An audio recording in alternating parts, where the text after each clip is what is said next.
सरकारी दौरा है और दुनिया भर में जो सालार होते हैं अपनी फ़ौज के, वो इस तरह के दौरे करते हैं। पाकिस्तान में भी आपने देखा है अक्सर औक़ात इस दौरे में जहाँ इंटेलिजेंस शेयरिंग के मामलात होंगे, पाकिस्तान के फ्यूचर आउटलुक पे वो बात करने जा रहे हैं और साजिश साइफ़र वाली वैसे ही कुछ करके बुनियादी तौर पर अपने लिए जो है वो मुश्किल खड़ी करती है। और उधर अगर अगर अगर फैज़ होते तो मुझे लगता है वो फैज़ भी नहीं चलते।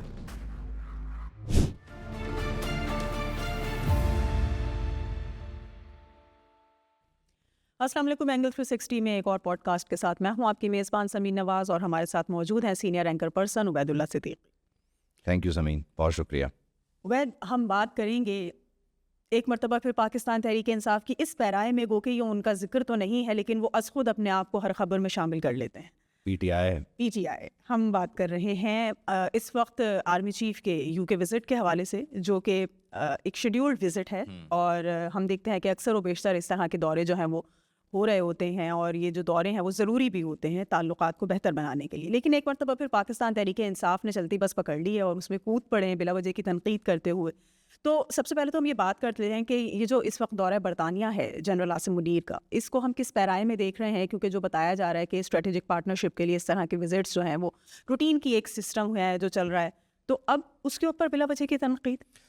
देखिए, बुनियादी तौर पर सरकारी दौरा है और दुनिया भर में जो सालार होते हैं अपनी फ़ौज के, वो इस तरह के दौरे करते हैं। पाकिस्तान में भी आपने देखा है अक्सर औक़ात जो हमारे दोस्त ममालिक हैं उनके आर्मी चीफ्स आते हैं, चीफ़ ऑफ डिफेंस स्टाफ आते हैं, दीगर जो मुताल्लिक़ ऑफिसर्स हैं वो आते हैं। अभी आपने देखा होगा कि सऊदी नेवल फोर्सेस ने पाकिस्तान नेवी के साथ मुश्तरका मशक़ की है। फिर तुर्की और पाकिस्तान के ताल्लुकात हैं। फिर अभी जो अमन कॉन्फ्रेंस हुई है पाकिस्तान में, तो ये आपको इस तरह देखना होगा कि एक तरफ आपका वज़ारत ख़ारिजा जो है, दफ्तर ख़ारिजा जो है, वो दुनिया के साथ सिफारती ताल्लुकात को अलाइन कर रहा होता है और इन लाइन रखता है मामलात को। तो वहीं फ़ौज, दुनिया भर की फ़ौज, यानी उसमें आप पाकिस्तानी फ़ौज को भी देखें कि वो अपने जो दोस्त ममालिक हैं या जिनके साथ आपके ताल्लुकात हैं, स्ट्रेटेजिक पार्टनरशिप्स हैं और ऑपरेशनल मामलात हैं, इंटेलिजेंस शेयरिंग के मामलात हैं, वहाँ आप जाते हैं, विज़िट करते हैं और वहाँ से भी लोग आते हैं। अब ये उसी तरह का एक रूटीन का विज़िट है, उसी तरह जिस तरह अशफाक परवेज़ कियानी जाते थे, उसी तरह जिस तरह राहील शरीफ जाते आते थे, उसी तरह जिस तरह जनाब बाजवा आते जाते थे, और उसी तरह बिल्कुल जनरल आसिम मुनीर भी आ जा रहे हैं और बरतानिया का दौरा है। अब मसला ये है कि इस दौरे में जहाँ इंटेलिजेंस शेयरिंग के मामलात होंगे, पाकिस्तान के फ्यूचर आउटलुक पे वो बात करने जा रहे हैं, फ़ौजी ताउन मज़ीद बढ़ जाता है क्योंकि हम बरतानिया के साथ भी मुश्तरका मशक़ें करते हैं। फिर वहाँ के वॉर कॉलेजेस में हमारे जो जवान हैं उनकी ट्रेनिंग, ऑफिसर्स की ट्रेनिंग के मामलात भी चलते हैं। फिर इसी तरह आपने देखा है काकुल में भी हमारे पास हमारे जो ब्रादर मुल्क हैं, ख़ास तौर पर इस्लामी ममालिक, वहाँ से भी फ़ौजी आते हैं और तरबियत। तो ये एक दुनिया भर का एक तरीक़ा कार है। अब इस पे मज़ीद क्या बात की जाए कि पाकिस्तान तहरीक इंसाफ जो है उसने बुनियादी तौर पर सोचा कि चलें ये एक नई चीज़ है तो इस पे कोई नया पंगा लिया जाए। पंगे से मुराद ये है कि पाकिस्तान तहरीक इंसाफ, मुझे लगता है कि बहुत सारे मामलात जो कि सियासत से मावरा हैं, उसमें बेजा मुदाखलत और साजिश साइफ़र वाली वैसे ही कुछ करके बुनियादी तौर पर अपने लिए जो है वो मुश्किल खड़ी करती है। बुनियादी तौर पर पाकिस्तान के लिए, रियासत पाकिस्तान के लिए, हुकूमत पाकिस्तान के लिए नहीं, रियासत पाकिस्तान के लिए वो चैलेंजेस जो है उनको जन्म देती है। चाहे वो अमरीकी कांग्रेस में प्रोपेगेंडा करवाने वाले मामलात हों, चाहे वो SCO समिट हो रहा हो, उस वक्त रखना डालने की कोशिशें हों, पाकिस्तान में क्रिकेट आ रही हो तो आप कह देंगे तो फटीचर प्लेयर्स हैं। यानी ये एक रहा है, मिजाज रहा है कि, और वो इसलिए है कि मैं हूँ और मैं हूँ और मैं हूँ, तो मेरे अलावा जो भी है वो ठीक नहीं है। यही वजह है कि आपको वज़ीर आज़म हाउस में अपने अलावा कोई भी शख्स अच्छा नहीं लग रहा। आपको, मैं इमेजिन करना चाहता हूँ लम्हात को कि आप होते और उसी जाहो जलाल से होते और उधर अगर फैज़ होते, तो मुझे लगता है वो फैज़ भी नहीं चलते क्योंकि आपको अपने अलावा कोई नज़र नहीं आ रहा। जब आप आई मी एंड माई सेल्फ के साथ रहना शुरू कर दें तो उसमें बुनियादी तौर पर आपको हर दूसरा शख्स जो है वो बुरा लगने लगता है। अब आपका आर्मी चीफ है, यानी वो मुस्लिम लीग नून का आर्मी चीफ नहीं है, बिल्कुल वो PDM हुकूमत जो थी उसका आर्मी चीफ नहीं है, जो मौजूदा हुकूमत है उसका आर्मी चीफ नहीं है, रियासत पाकिस्तान की फ़ौज है जो सरहदों की मुहाफ़िज़ है और उसके वो सालार हैं। ठीक है जनाब, और ये आते जाते रहते हैं। ये वही सालार है जिसे आपके एक लीडर ने कहा था ये कौम का बाप होता है, और फिर उस वक्त मेज़बान ने कहा था कि भाई ये 3 साल बाद बदल जाता है, क्या कह रहे हैं, तो वो नहीं मुकरे अपनी बात से। तो अब जब बदला है बाप, यानी बदल ही गया है, क्योंकि आपने कहा था बाप है। वैसे तो ये इंतहाई अजीब व गरीब सी गुफ्तगू थी शहरियार आफरीदी साहब की, लेकिन बुनियादी तौर पर जब बदल रहा है तो उस बदले हुए को भी तो मानो, उसको नहीं मान रहे। तो आपने बेसिकली ये करना होता है कि जाता हुआ तीर होता है और आप बोलते हैं मैं पकड़ के दिखाऊंगा। ठीक, लेकिन ऐसा नहीं लगता कि अब जिस तरह से हम ये इससे पहले डिस्कस कर चुके हैं कि ख़ास आपकी इंस्ट्रक्शंस क्या हैं या उनकी पॉलिसीज़ क्या हैं, ये तो बहुत पीछे रह गई है कहानी। अब तो बहुत सारे लोग ऐसे हैं जो खुद कप्तान बनकर मैदान पे राज कर रहे हैं, और ये जो सोशल मीडिया का इस वक्त इस्तेमाल है इन सोशल मीडिया कप्तानों का, वो खुद ये इस तरह की चीज़ें या इस तरह की जो पोस्ट है वो कर लेते हैं और फिर बाद में उसके जो नताइज हैं उससे बेखबर होते हैं, और फिर तंजीम को या इनकी जमात को जो है वो ये नताइज भुगतना पड़ता है। देखिए, बुनियादी तौर पर हुआ ये है कि जब आप हुकूमत से निकाले गए ना, उसके बाद आपने एक पूरा नैरेटिव बिल्ड किया कि मुझे अमेरिका ने निकाला है, और फिर होते होते आप मोहसिन नकवी तक आ गए थे। फिर उसमें आपने सारे लोग डाल दिए, और आपने फिर रखना डाला कि आर्मी चीफ की जो तैनाती का मामला है, अभी उस वक्त कंसिडरेशन में थे नाम, आप पिंडी पहुंच गए और आपने वहां जाकर कोशिश की कि एक बार फिर आखिरी सी कोशिश करके देख लें, शायद फैज़ आ जाए। लेकिन फैज़ का भी एक वक्त होता है, हर फैज़ का एक वक्त होता है। तो हुआ ये कि उसके बाद आपने एक नैरेटिव बिल्ड किया कि ये तमाम लोग दुश्मन हैं, यानी आपने, इमरान खान ने, उनकी जमात ने, उनके रुफ़क़ा ने ये मेक श्योर किया कि आप आवाम को ये कम्युनिकेट करें कि ये जो आर्मी चीफ़ हैं या इस वक्त जो मौजूदा सेटअप है उसमें वज़ीर आज़म है, दीगर वज़रा हैं, ब्यूरोक्रेसी है, अदलिया है, ये सारे पाकिस्तान के दुश्मन हैं, पाकिस्तान का खैर ख्वाह मैं हूँ। अब ये फ़ेज़ 1 है। फ़ेज़ 2 में 9 मई आ जाता है। 9 मई के बाद गिरफ्तारियां हैं और प्रोसिक्यूशन है, आर्मी एक्ट है, सिविलियंस का मिलिट्री ट्रायल है, और चीज़ें अब आगे चली गई और इमरान खान साहब पहुंच गए अडियाला जेल, सज़ा दर सज़ा दर सज़ा। ये फ़ेज़ 2 है। फ़ेज़ 3 में जनाब खान साहब ख़त लिखते हैं। अब फ़ेज़ 3 में आप 3 ख़त लिख चुके हैं और आप बुनियादी तौर पर ये कहते हैं कि मैं अच्छा बच्चा हूँ और मैं समझता हूँ कि आपके बगैर पाकिस्तान नहीं चल सकता, और ये कि आपकी बड़ी कुर्बानियाँ भी हैं, हम एतराफ़ भी करते हैं, और कुछ नज़र करम कीजिए, और मैं क्योंकि वज़ीर आज़म भी रहा हूँ और मेरी ये तजावीज़ हैं। अब ये फ़ेज़ 3 है, लेकिन इस फ़ेज़ 3 पे जब आते हैं तो वो जो पहले वाले 2 फेजेज़ में आपने अपने कारकुनान को पंप किया था कि ये दुश्मन है, ये मुल्क के ख़िलाफ़ जाते हैं, ये अमेरिका की साजिश है, ये अमेरिका की लॉबी है, वो बंदा आपसे दूर होना शुरू हो जाता है। वो कहते हैं यार ये क्या हो गया इनको, ये मुझे कल तक ये कहते थे। खान साहब के अपने पुराने बयानात निकल आते हैं, आप सुनते रहें और शर्माते रहें। अब फिर क्या होता है कि आप फ़ौरन स्ट्रेटजी चेंज करते हैं, आप एक तरफ ख़त लिखते हैं, दूसरी तरफ आप बोलते हैं सोशल मीडिया पे जाके कि ये सारा कुछ ये करवा रहा है, ये आसिम मुनीर है, ये याह्या अफरीदी है, ये शहबाज शरीफ है। क्योंकि अब आप अगर ये नहीं करते तो आपका वर्कर आपसे दूर हो रहा है। तो आपने, अच्छा ये वर्कर कौन है? जो पाकिस्तान में रहने वाले लोग हैं, पाकिस्तान में रहने वाला सियासी वर्कर है, किसी भी सियासी जमात का हो, उसे हुदूद व क़यूद का भी पता है, मामलात का भी पता है। उसे पता है कि जुडिशरी के साथ वो छेड़छाड़ करेगा तो किस तरह से उसके साथ मामलात चलेंगे, तौहीन अदालत के मामलात हैं। आप जब रियासत पाकिस्तान के इदारे, मतलब आप उसमें फ़ौज को डाल दें या सारा एज अ होल आप जाए, जुडिशरी, ब्यूरोक्रेसी सब मिला के जो एस्टेब्लिशमेंट बन जाती है, कहीं पे भी जाएंगे तो कानून में ये रास्ते मौजूद हैं कि आपको पकड़ना कैसे। अब तो खैर पेका भी आ गया है, बिल्कुल, तो आपकी पकड़ाई कैसे होनी है। ये यहाँ पे बैठे हुए लोगों का उबाल नहीं है, ये उबाल सारे वो लोग हैं जो बाहर बैठ के ये बता रहे हैं कि 500 इतने दिन हो गए और उसने घर का खाना नहीं खाया, और अगले ने कहा कि पता है आखिरी बार तीतर कब खाए थे।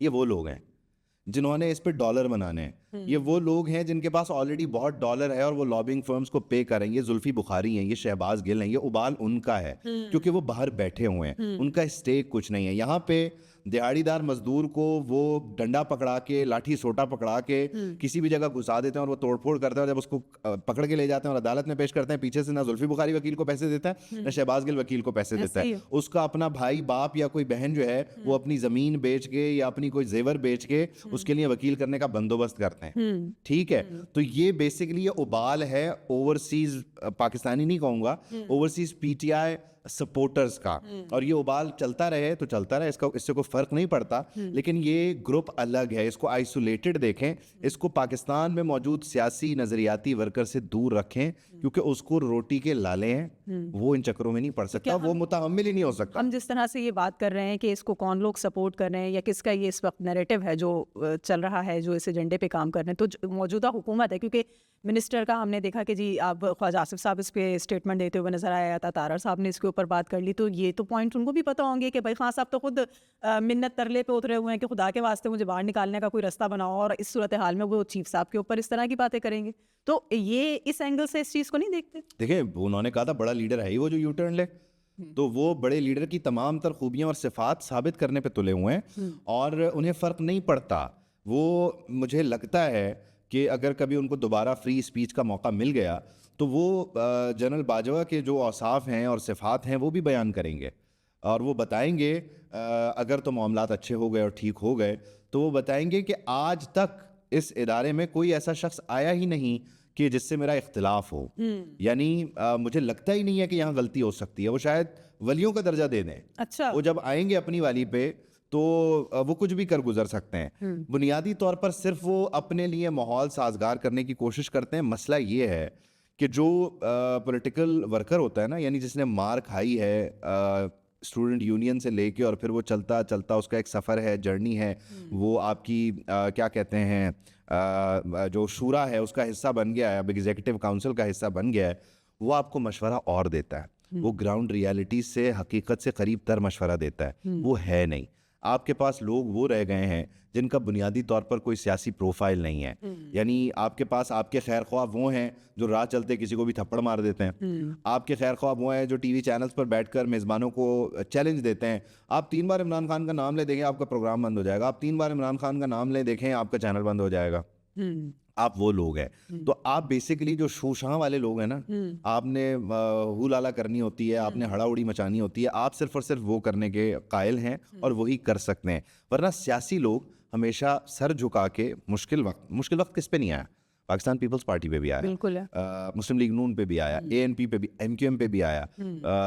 बाकी आप पाकिस्तान की जो पॉलिटिकल अशराफिया उसकी तरफ देखें तो आपको नजर आएगा कि मुश्किलात से हर कोई अपने अपने दौर में बड़ी छोटी गुजरा है। तरीक़ा कार क्या होता है कि आप थोड़ा सा एक स्टेप पीछे होके काउंट करते हैं। यानी ये हमारी भी जिंदगी की कोशिश होती है कि जब गलती हो रही हो और मुश्किल वक्त हो तो एक लम्हे को रुक जाएं, साकित हो जाएं, जमूद का शिकार हो जाएं, पीछे हटें, देखें तो सही हो क्या रहा है, हुआ क्या है और करना क्या है। लेकिन आपको बेसिकली नजर कुछ नहीं आ रहा क्योंकि आप देख रहे हैं यूं। सही, आप यूं देखते हैं, आपको एक तस्वीर अपनी नजर आती है और पीछे कई छोटी सी तस्वीर फैज की नजर आती है। बस इसके अलावा आपका टोटल पाकिस्तान ये था। आपको इस पाकिस्तान में न जनरल आसिम मुनीर चाहिए, ना आपको इस पाकिस्तान में बाकी लोग चाहिए, ना शहबाज शरीफ चाहिए, ना नवाज शरीफ चाहिए, ना आपको यहाँ पे काजी फाइज ईसा चाहिए था, ना यहाँ आपको याह्या अफरीदी चाहिए है। आपको चाहिए क्या है? आपको फील्ड जनरल बना के बिठा देते हैं, आप फिर यही बन जाएं भाई। आपके लिए आखिर में यही हल निकाल लेते हैं। शायद आपको आपके चाहने वालों ने ये भी बताया कि हम आपके लिए ये रास्ता भी ले सकते हैं, हम आपके लिए ऐसी गुंजाइश भी निकाल देंगे। जैसे आपने कहा था कि हम जिस डिपार्टमेंट में मेरा भाई है, जिसको मैंने आगे चल के बनाना है बड़ा भाई, उसके लिए हम इसको एक कोर का दर्जा दे देते हैं। उन्होंने बोला भाई साहब ये होता नहीं है। और नहीं हम कर जाएंगे। मतलब आप जब मोहब्बतों का शिकार हो जाएं तो आप कुछ भी करने पे आ जाते हैं, और फिर जब आप नफरतों का शिकार हो गए तो आप अपने आप को बचाने के लिए कुछ भी प्रोपेगेंडा कर रहे हैं। तो आप देखें, तुर्की के सदर आए तो प्रोपेगेंडा, वजीर आजम अक़वाम मुत्तहिदा चले जाएं तो प्रोपेगेंडा, आप OIC के साथ एंगेजमेंट कर, यानी आपको लगता है कि पूरे पाकिस्तान में पाकिस्तान का मौक़िफ़ पेश करने वाले आप ही हैं। मतलब इन्होंने आप भी पाकिस्तानी हैं, इससे इनकार नहीं है। आपका भी दिल जो है वो पाकिस्तान के साथ धड़कता होगा। आप भी खैर ख्वाह हैं। मैं इस चीज़ पे यकीन नहीं करता कि आप कह दें किसी को भी कि वो एंटी पाकिस्तानी है। होगा। आपका तरीक़ा कार क्या है वो क्या बताता है? ठीक है। मुस्लिम लीग नून ने OIC में जब पाकिस्तान का, मतलब मुस्लिम लीग नून कह रहा हूँ, वफाकी हुकूमत ने जो इस वक्त मुस्लिम लीग नून पर मबनी है, OIC में जब गजा का मुकदमा पेश किया या पाकिस्तान का मुकदमा पेश किया तो इसहाक डार घर से पर्चियां बना के नहीं लेके गए। एक पूरे का पूरा सिस्टम है जिसे हम फॉरेन ऑफिस कहते हैं। फॉरेन डिप्लोमेसी के लिए आपने ब्यूरोक्रेट्स हायर किए हुए हैं, आपके पास डिप्लोमेट्स हैं जो आपको बताते हैं, वो आपको बताते हैं कि पॉलिसी को इस तरफ लेके जाना चाहिए। ये अकेले रात में इसहाक डार को और शहबाज शरीफ को ख्वाब नहीं आता कि किस तरह लेके चलना है। ये अजीब व गरीब मामलात में जो है, आप गजा के मामले पे, कश्मीर के मामले पे आप बहुत बड़े पाकिस्तानी हैं, कश्मीर पे आपने क्या किया? मैं वर्ल्ड कप जीत के आया हूँ, उधर से उन्होंने जनाब वो आर्टिकल जो है वो प्रोवोक कर दिया। उसके बाद आपने आधे घंटे के लिए ट्रैफिक रोके अपना एहतजाज रिकॉर्ड करवा दिया। वाह जी माँ, माशाल्लाह, सुभान अल्लाह। तो ये एक्शंस आपके बताते हैं कि आप चाहते क्या हैं, करते क्या है। आप तो मोदी की कामयाबी की दुआएं करते थे ना, उसी मोदी ने फिर कश्मीर पर कब्जा भी कर लिया, अक्सरियत को अक़लियत में बदलने की कोशिशें भी करनी। आप भी पाकिस्तानी हैं, आप भी पाकिस्तानी हैं। मोदी ने जो किया वो उसका आपका रिएक्शन क्या था? आपका आज पाकिस्तान जब कोशिश कर रहा है इकोनॉमिक रिवाइवल की, तब आपका क्या मंसूबा है? आप किस तरह से नुकसान पहुंचा रहे हैं? वो आईएमएफ को खत लिखने वाले फ़ोन कॉल्स किसके थे? ठीक है, आईएमएफ की टीम को फिर बंद कमरे में ये कहने वाले कौन थे कि हम अच्छे बच्चे हैं, हमसे गलती हो गई थी, लेकिन आइंदा अगर हम आ गए तो हम इंशाल्लाह आपके साथ जो प्रोग्राम का वादा करेंगे पूरा करेंगे।